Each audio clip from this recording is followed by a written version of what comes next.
గౌరవనీయులు పెద్దలు, నాకు ఉబ్బి తబ్బిబ్బైపోతున్నానండి. సీఎం గారిని ఎదురు చూస్తుంటే నాకు ర్యాంక్ వచ్చిన కంటే ఇంకా ఎక్కువ సంతోషం ఉందండి. ఎప్పుడో టీవీలో చూసేవాడిని. ఎప్పుడు నేను నా దీంట్లో నాలో ఆత్మస్థైర్యం తగ్గిపోయినా సరే యూట్యూబ్లో కానీ మిగతా దీంట్లో సీఎం గారి స్పీచ్ వినేవాడినండి. అది ఎంతో ఎనర్జెటిక్ అండి, ఎంతో ఎనర్జెటిక్ ఇచ్చేది. అసలు ఫెంటాస్టిక్ అండి. అది నాకు ఆయనే స్ఫూర్తి అనమాట. పూర్తిగా ఎన్నో కార్యక్రమాలు, అసలు మన ఆంధ్రప్రదేశ్కి ఆయన ఒక బ్రాండ్ అండి.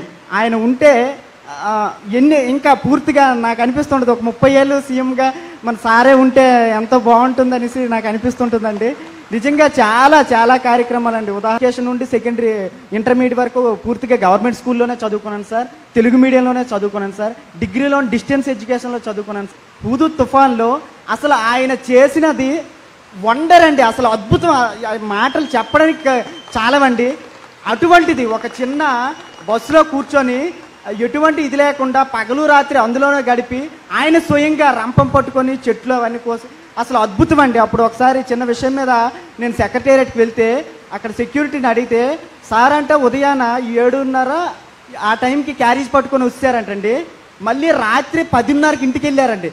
నాకు అసలు ఒక మనిషేనా లేకపోతే యంత్రం ఏదైనా ఈయన అనేసి అనిపించిందండి. నిజంగా ఇంత ఎనర్జెటిక్, ఇంత డైనమిక్ అంటే నేను ఎక్కడా చూడలేదండి సార్. నేను మోస్ట్ ప్రాబబ్లీ ఇక్కడే క్యాడరే రావచ్చు అని అనుకుంటున్నాను సార్. మీ మళ్ళీ నా దగ్గరనే పని చేస్తాను.